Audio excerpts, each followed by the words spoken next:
please, put your hands together. Start putting your hands together right now. Make some noise. Put your hands together for Temple DeBoer.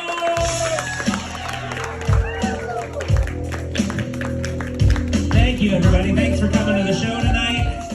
I know what you're thinking. 2 middle-aged non-binary comics in a row. What a fluke. That's not normal.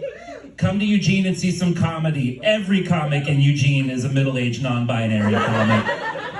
Except for 3, and they're all named Nathan. So my name is Temple the Bard, and yes, I'm non-binary, but more realistically, I identify as a manic pixie dream cryptid. And let me tell you what that's all about. Like in the movies, a manic pixie dream girl comes into a guy's life wearing an amazing outfit, and her bangs are straight, and she does a bunch of emotional labor for him that he should be paying a therapist to do.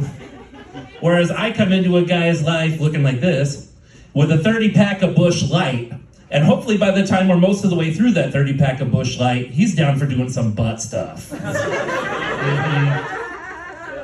Now, I just did a little tour in the spring, and I went to San Francisco, and I did a show, and there's like a men's bathroom and a women's bathroom, and as a non-binary person, I could use whatever bathroom I want, and that's amazing, but at this gig in San Francisco, they actually had a non-binary bathroom. I was like, wow, that's awesome. I gotta check and see what that's all about. So I went in there, and there was nothing in there but a drain hole cut in the floor and a shop vac. It's like they know me or something, you know? Yeah. So, it's not always easy for me to date. I can't just go to the local gay bar. Those tend to skew younger, I strike out there. But, I've kind of figured out a way to date in my middle-aged, and it's really awesome. I go down to the local antique mall to hook up.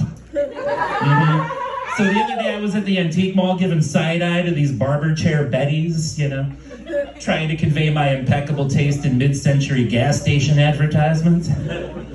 And up walks this amazing man, gym-toned like a 10-year growth of beard. He was a very handsome man. I wanted to wear him as my wristwatch. So anyway, I was kind of hoping he might be into me, and I looked and he had a hanky in his back pocket. And for those of you who don't know, back in the days before internet dating, queers would flag who they were into and what they wanted to do with them by the color and placement of the hankies in their back pockets. And so I looked up the color and placement of his hanky, and I realized it could mean one of 2 things. Either A, he identifies as a top, or B, he owns a McDonald's franchise. Personally, I was hoping for both, hoping to get a little bit of that welcome to McDaddy's, may I help you? But unfortunately, all I got was thank you drive-through. At least he didn't say pull into slot number 1 and wait. They never bring it to you. They always forget about you. So I know as a stand-up comedian, I'm supposed to wear pants to shows. I'm wearing shorts and leggings. It's sort of a faux pas. I get it. But honestly, all I ever wear are shorts and leggings and skirts. I literally do not own a single pair of pants in my entire wardrobe. And for a long minute, I was thinking I might be the only person in the whole state of Oregon not to own a pair of pants in their entire wardrobe. But then I started working with the unhoused community, and I realized there are actually a lot of us out there that don't own a single pair of pants. Yeah, you see somebody walking around naked. No, it's not that they're in psychosis or high on drugs. It's a solidarity thing, They want to say they support Temple not owning pants. And so I really appreciate those solidarity moves. Those make me feel really good, So I'm glad to be here. It's a beautiful thing. I do harm reduction work. I work with the unhoused community, and it's sometimes pretty traumatic, but it's also pretty rewarding. And I drive a needle exchange truck multiple nights a week, passing out cleans and taking in dirties. And you all probably think that we take in all the dirties we get to a medical incinerator to have them safely burned. But let me tell you, that is absolutely not the case. The dirties we take in go to my backyard. And that's where I store them. And there's a lot of uses for these dirties. For example, I love hunting squirrels with a slingshot. It's amazing ammunition for that particular purpose. And you'd think that it would foul the meat so you couldn't eat it, but barbecue gets it to a high enough temperature so it cooks off all the hepatitis. I haven't gotten sick yet. I also love taking walks out in nature, and when I take a walk out in nature and I find a particularly beautiful place that's unspoiled and I don't want other people to go there and spoil it, I just take some of the needles out of my car, dump them there, and nobody else is going to go there after that point, you know? I have it all to myself whenever I want to visit it again, and that, you know, that is my relationship with nature. It makes me feel pretty good. Now, I'm glad to be here in Salem today. I've got a really good friend here in Salem, also non-binary, go figure, you know, birds of a feather, etc. And she's a plumber, and she does this really amazing charity work. She takes all of the hair that she pulls out of like drains and sinks and things, and she donates it to a charity that makes chest wigs for trans guys. Apparently all the good hair goes to the cancer patients. I don't understand why. I mean, they're all going to die anyway, you know. Give the hair to the trans guys who are looking to live, you know. Now, I shouldn't joke about cancer. My dad had cancer, and when he was towards the end of his life, he was diagnosed with stage 4 lung cancer and stage 4 brain cancer at the same time. And the lung cancer was like, Jim, baby, lung cancer's an honorable way to go. You know, you smoked all your life, and this is what you get in return. Just honor it. And the brain cancer's like, well, Jim, you know, brain cancer is more interesting than lung cancer. I mean, you know, you should probably pick us to kill you. And the lung's like, no, lungs. And the brain's like, no, brain. But then dementia seeped in and said, Gypsy, baby, dementia's ever so much fun. You should pick me. Pick me. In fact, right now, non-union electricians are walking through the walls of your garage to steal your tools. You better get your gun and go after them. So, of course, what did Dad do? He got his guns and went after them, and that was the day before Dad got his guns taken away. And 6 months later, he died. Not of cancer or of dementia, but of being an American man without any guns. Because are you really a man in America if you don't own guns? You know, at least that was his opinion. It didn't really give him much of a reason to live after that. So, rest in peace, my dad. He was a union man. He was really amazing. You know, I miss him to death. He was a hardcore union man. He taught me to picket scabs. If you look at my arms, you'll notice I've kept up that practice. No, it's called trichotillomania. I have a joke about that, but I don't want to tell it tonight. That's not what I want to be talking about. But I am a big person. I'm not ashamed of it. You know, I believe in healthy at any size. And Eugene is a pretty health conscious place, though. I moved there about 3 years ago, and I just started noticing little things in the environment that told me maybe I needed to get my health, in shape, or maybe value a little more highly. For example, I was walking down the street in my neighborhood, and I went to cross the street, and I pressed the button and to cross the street, and then the sign started barking at me. Wait, wait, wait. It's like, damn, like you don't need to mention that I'm a big person. It's just a street light. And then, wait, wait, wait. And then finally it turned green and it said, walk sign is on to cross 6th Avenue, fatty. Oh, God. I had my friends bug me about what I eat, so I finally went down to the health food store. I bought some kale, I bought some like vegan spread, I bought some really good stuff, and my friends came over and said, oh, hey, Temple, looks like you're eating more healthy these days. I'm like, yeah, I am. Really doing the work now. They're like, good, we're proud of you. And so then they came over a few weeks later and they looked in my refrigerator and they're like, Temple, these are the same things that were in your refrigerator 3 weeks ago. I mean, the kale has mold on it, and then the mold has another color of mold on top of that. I was like, look, you caught me. I'm not actually going to eat any of this shit. These are just props. Trying to keep you people off my back. But, you know, more realistically, I'm on a diet. It's amazing. I can eat whatever I want, whenever I want. It's called wrecking toilets and dying young. That's the diet that does it for me. Something I love about living in Eugene, though, is I live near the coolest strip mall, and I would assume the entire Pacific Northwest. It's amazing. There's a dispensary right next door to a therapy practice, right next door to a BDSM dungeon. It's great. The other day I went to the dungeon and there was this beautiful woman dressed in black, and she's like, hey, you want to do some CBT? And I'm like, hell yeah. So I went over to this little rack and spread my legs out, and like, I'm ready to do some cock and ball torture. That's awesome. I'm into it. And she's like, no, no, no. I want you to sit down on this couch. My kink is cognitive behavioral therapy. It got even more awkward when I went to my therapy session and asked the therapist to spank me. That didn't go well. But I was able to pull it off when I went to the dispensary, and the bud tender had an amazing collection of vibrators. So, yeah, that was really cool. And it's even better now. A psychic reader moved in right next to the ammo store. So now when I'm feeling suicidal, I can go to the psychic reader first and find out if I'm actually going to go through with killing myself before I spend any money at the ammo store. Super convenient for me.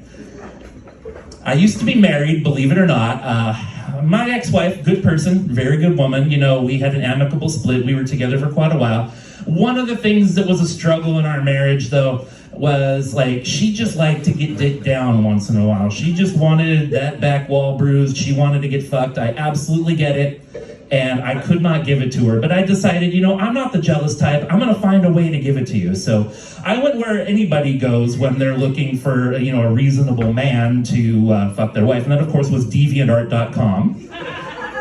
I found a guy who was into self-bondage with old motorcycle frames and poetry. He seemed reasonably safe, So I messaged him and started talking to him about this stuff. And he's like, all right, let's get down to brass tacks. If I understand this correctly, you want me to come over and fuck your wife while you watch. Is that correct? And I'm like, well, yeah, sometimes. But other times I want you to come over and fuck my wife while I go to the flea market with somebody I met on an ayahuasca retreat. And other times, I want you to come over and fuck my wife while I go on an ayahuasca retreat with somebody I met at the flea market. Seriously, flea markets are amazing. They're not just for blind dates anymore. They're great for picking up bootleg ketamine or for buying absurdly large Mexican straw hats from twinkishly small Ukrainian draft dodgers. I love the flea market. Cheap beer, too. Great place.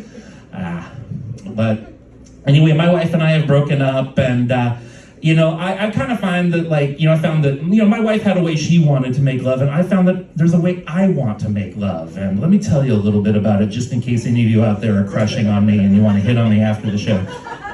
So if you want to make love to me, the way to turn me on, the way to my heart, is by reenacting the greatest wrestling match of all time, which of course was Hell in a Cell 98. So what you're going to want to do is you're going to want to get some cyclone fencing and build a cage around the bed. Then you and I are going to climb to the top of the cage, and then you're going to throw me off of the top of the cage onto the Spanish announcer's table. Seriously, if we don't have a commentator describing the action for the Hispanic and Latinx communities, are we really making love? Anyway, EMTs are going to come attend to me and put me on a stretcher. While you wait, Sergeant Slaughter's going to show up for no reason. Just ignore him. If Terry Funk shows up, choke slam him out of his shoes. And then I'm going to jump up off the stretcher and climb to the top of the cage again, and you climb to the top with me. And then when we're on the top of the cage, you need to choke slam me through the cage onto the bed. Now, mind you, if you hire good day laborers to do this, this isn't going to be possible. So you're going to have to hire some dirty-ass hippies, and make sure to send them to Harbor Freight rather than Lowe's. The cheaper the gear, the more likely the cage will break. Then after that, I pull up some thumbtacks, you slam me on the thumbtacks, pin me for the 3 count, and it's pretty much over from there. The only problem is I won't have come by that time, so you're going to have to pull out the Hitachi magic wand and finish me off.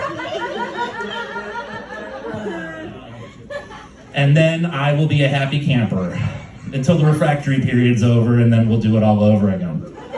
That's what I figure. See, I like that. I like what you think about me. 5-minute refractory period. No, back before I had my orchiectomy, that's totally what it was. Now it's more like a 5-month refractory period. Yeah, but trans issues, don't worry about it. Wrestling though, wrestling's a beautiful thing. I used to be a baseball fan. Baseball was my jam, but they ruined the game. They've ruined the game over the last 5 years. There's a DH in the NL, and now there's ghost runners and extra innings, and there's a time clock, and there's a spate of money laundering interpreters. The game's really gone to shit. In fact, the other night, the Colorado Rockies won on a walk-off pitch clock violation. That's the stupidest way to win a baseball game I can possibly imagine. And there's no comedy in that other than the joke that baseball has become, which is why I'm a wrestling fan now. And one of the beautiful things about wrestling is it's people trying to look like they're really deeply going to hurt each other while attempting to minimally hurt each other in the process of making it look like everything's real. And I get that. I really admire that. But wrestling really does break down a body. And, by the time a wrestler's career is over, they basically spend the rest of their lives at the Elks Club bar trying to buy Vicodin off of war amputees. And that's because no doctor here will prescribe it to them, and they can't go back to Florida because of all the warrants. Yeah, a wrestler's life is not easy. And you know who else's life isn't easy? My life isn't easy. I gotta say, this has been really hard doing this set. There are a couple of people I know right in the front row staring at me, and they've been like really in good graces, but George and Jane are people I've known from a long time here, George and Jane up here, and I want to tell you the story about George and Jane, and I want to try to maybe see if I can apologize for what I've done. A long time ago, George and Jane and I met working at a Buy Mart, and those of you around here know Buy Mart pretty well. It's where people go to have mediocre jobs and learn how to be bisexual in the back storeroom. So George and Jane and I learned lessons that it's not easy to learn on the streets, and we had a beautiful time. But then, we decided that we were going to open up a restaurant together. We had saved up our money. Well, you two had saved up your money, and me, I put in the proceeds that I had made selling bootleg ketamine for a couple of days over on Commercial Street. So anyway, we bought this restaurant. It was a beautiful thing for the first few months, but then, as you remember, I picked up a pretty nasty coke habit, and I started buying coke with money I stole from the till. Put us in a really bad financial situation. It wasn't good. And it was my idea to call in Gordon Ramsay and get us on Kitchen Nightmares in order to save the business. But then it was also my decision to go on an epic coke bender the week Gordon was in town and put you two in the position to be yelled at for 7 straight days of shooting. Where's your passion? Where's your passion? Oh my God, this refrigerator looks like it's been taken over by the creature from the Black Lagoon. Oh, look at this goop right here. I was supposed to clean the goop. It's me. I really owe you an apology for that. I'm glad you're here today to see me do comedy after all I've done to you. Frankly, I figured you might have kicked my rear end by now. So anyway, give it up for George and Jane and, all that they've been put through. But I'm mostly clean and sober these days. I haven't done coke in, well, I don't remember, probably since like earlier this morning. But, I appreciate you being such good sports about it all, and that's really an amazing thing. But since then, I've shaped up my life somewhat. Admittedly, I still sometimes do things that aren't the most ethical. I've spent a lot of time as a karaoke DJ, and a while back, I had this guy dressed in like rhinestones and cowboy boots and hat come up to me. He was like, "Hey, I'll give you $137 Canadian if you let me sing the David Allan Coe song with the N-word in it." And me, I'm like, no, I don't want to support racism, but $137 Canadian is $137 Canadian. So I said, yeah, sure, no problem. Anyway, by the time he got up to perform, I had the bouncers throw him out, and I bolted with his money. So if you're ever at one of my shows and you see some crazy-ass Canadian wanting to kick my ass, just let me know so I can hide in the women's bathroom until he leaves. You could do me that kind of solid. That would really make my life a lot better. Thank you for giving me that consideration. I don't have a whole lot of time left, so I just want to give you a little piece of advice that might help your sex life here.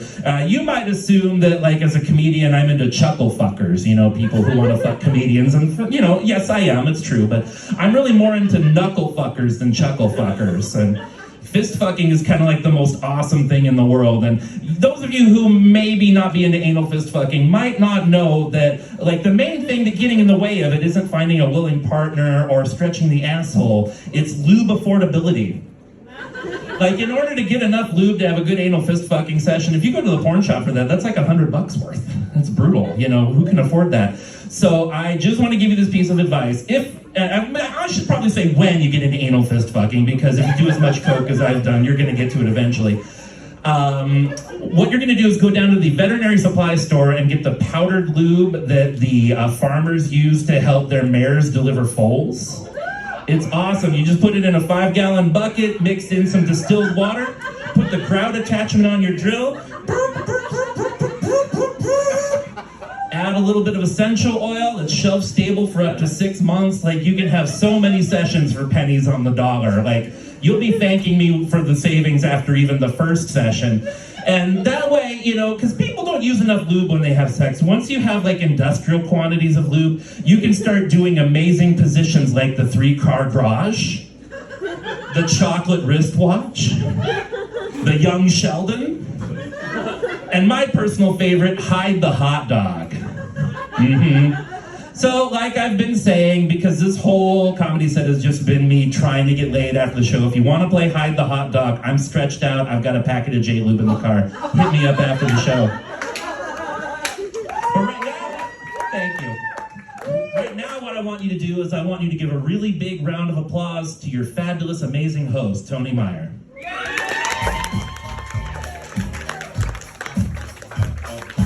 Hey, let's give it up for Temple of the Bar, huh? I always learn so much anytime they're on stage. I'm not gonna lie. And you know what? I've been watching you guys from the back there, and you guys are a very particular crowd sometimes. Okay, you guys hollered for Excel and for Hell in the Cell '98. Okay, yeah, 2 cells. Yeah, exactly.